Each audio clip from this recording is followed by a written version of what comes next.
अब चलते हैं बहुपदों का गुणनखंड के प्रकार। बहुपदों का गुणनखंड यानी कि इसकी प्रकार के बारे में पढ़ेंगे अभी हम लोग, ठीक है। फैक्टोरिंग पॉलिनोमियल्स पढ़ते हैं, बहुपदों का गुणनखंड। अब इसमें मैं अभी जितना बताऊंगा खाली नाम आप लोगों को ध्यान में रखना है, इसके बहुत सारे चीज़ों को आप लोग जान रहे हैं, ठीक है। अब कैसे देखिए, पहला इसको इसका मैं वो बना देता हूँ आप लोगों को। इसमें हम कौन कौन से विधि से पढ़ते हैं इसको। पहला है साधारण विधि। जैसे कि एक उदाहरण, मैं उदाहरण बताते हुए चलता हूँ, इसके नाम आगे बताते जाएंगे हम आपको। जैसे कि साधारण 20 का गुणनखंड करना है, तो 20 का गुणनखंड क्या हो जाएगा, 4 गुणित 5। साधारण हो गया, एकदम सिंपल वाला, 4 5 20 वाला, ठीक है। अब चाहो तो इसको ऐसा भी कर सकते हो, 2 गुणित 2 गुणित 5, ये भी इसके गुणनखंड है।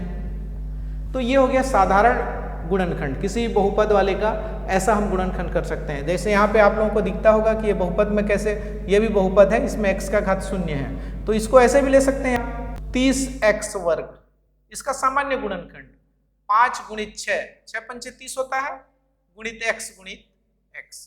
इस तरह से ये साधारण गुणनखंड हो गया। अब इसमें एक आता है उभयनिष्ठ। उभयनिष्ठ माने कॉमन, जिसको कि आप कॉमन बोलूंगा तो शायद जल्दी समझ जाएंगे, क्योंकि आजकल उपयोग जैसा शब्द होता है उसके आधार पे होता है।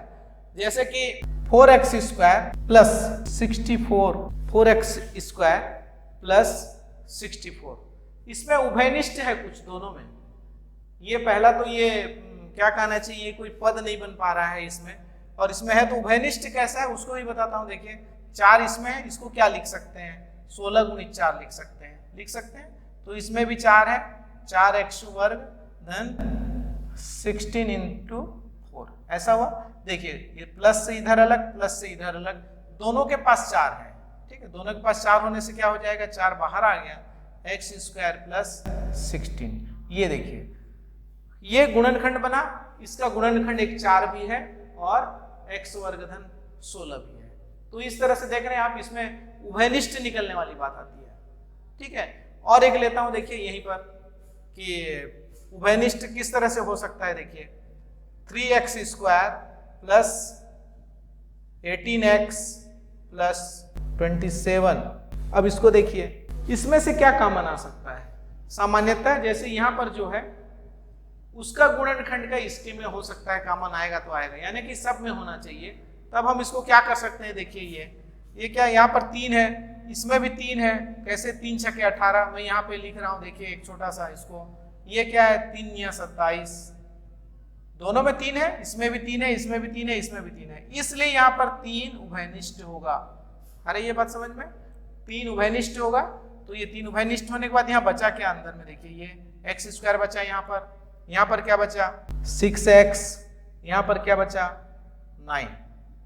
ये इस तरह से हम उभयनिष्ठ, यहाँ पर ये निकल रहा है उभयनिष्ठ वाला गुणनखंड होता है। ये इस सरल गुणनखंड से थोड़ा सा आगे स्टेप है कि इसमें हम उभयनिष्ठ निकाल करके कर सकते हैं, ठीक है।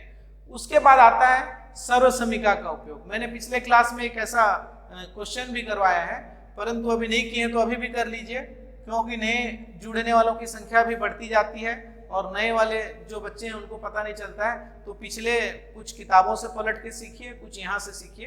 तो यहाँ पर चलते हैं अब सर्वसमीका का उपयोग। और एक है जिसको कि उसको अलग से बताना पड़ेगा, इसके लिए ये जगह छोटा पड़ेगा, इसलिए मैं इसको फिलहाल मिटा देता हूँ और उसका नाम को लिख देता हूँ आप लोग, ताकि नाम को याद रखते रहिए, आपके ध्यान में रहेगा। चौथा आता है हमारा मध्य पद को तोड़कर, मध्य पद को तोड़कर। फिलहाल हम अभी इतने ही विधि का यहाँ पे पढ़ेंगे, अगर और विधि है उसमें, परंतु उसको अभी हम नहीं बताएंगे, क्योंकि तुम्हारे जो कोर्स से रिलेटेड है सिर्फ यहीं तक ही अभी सीमित रहते हैं। जब आगे क्लास बढ़ेगा और उसकी जिक्र आएगी तब हम उसको कर देंगे। उसमें और भी मेथड है जिसको हम कर सकते हैं और करते हैं, ठीक है।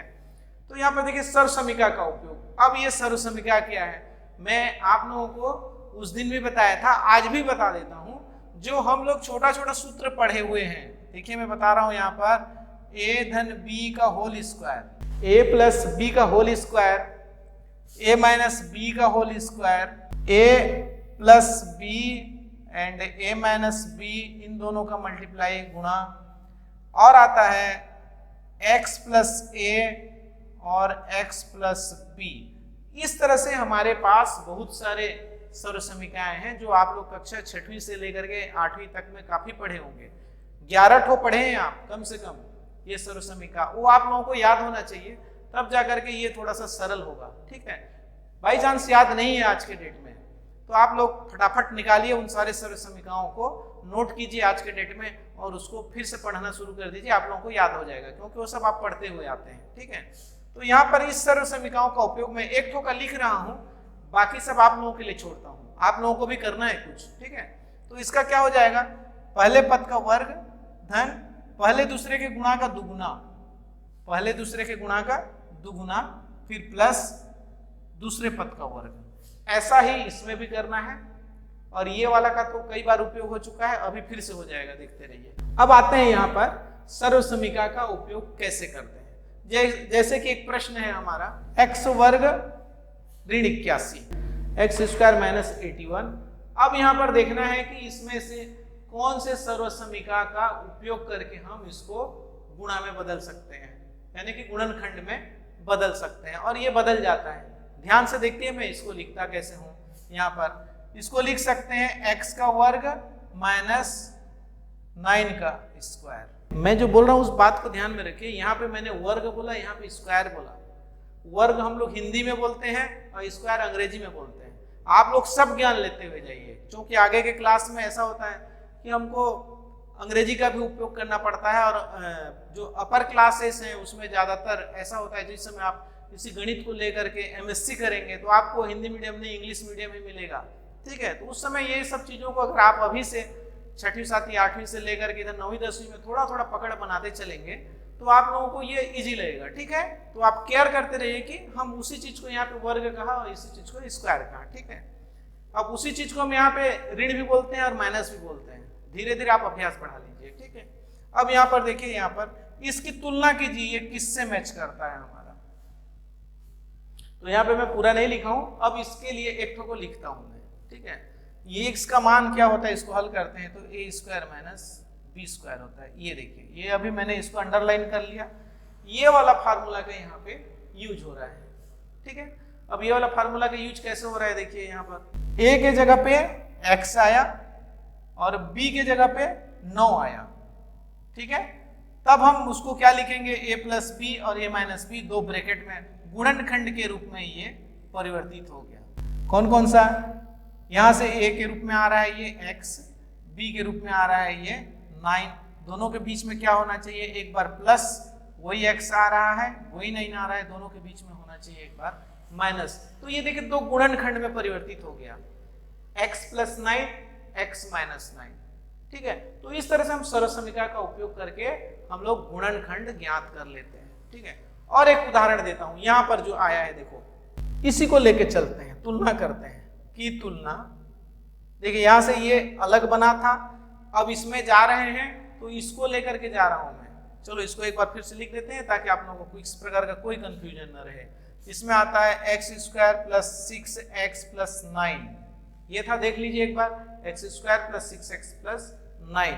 अब इस हमारे पास जो सर्व समीकरण हैं उससे ये कौन सा मेल खाता है, तो सबसे पहले हम a वाले सेक्शन पर जाएंगे, तो a वाले से तो इसके साथ बहुत सारे के मेल खा जाएंगे। ठीक है, दूसरी बात, फिर हम चलते हैं b वाले पर, यहाँ पर 9 है तो इसको क्या लिख सकते हैं, देखिए x square plus 6x plus 3 square.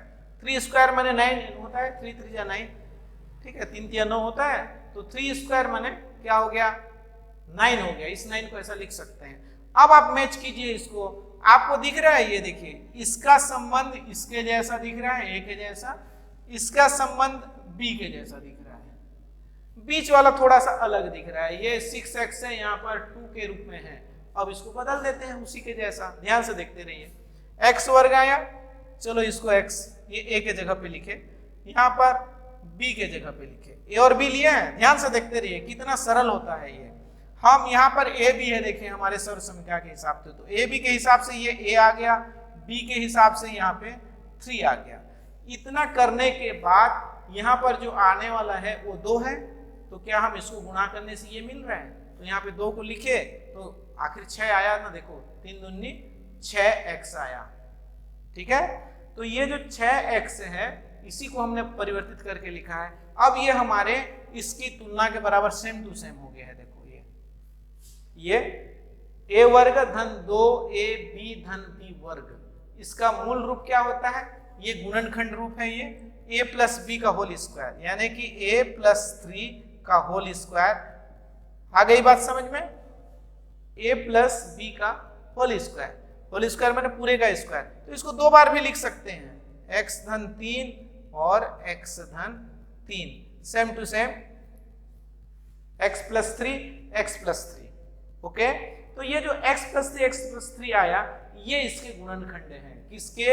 हमारे ये जो यहाँ पर लिए थे। तो इस तरह से सर्वसमीका का उपयोग किया यहाँ पर, इसलिए आप लोगों को क्या है, ये पूरा सर्वसमीका याद रहेगा।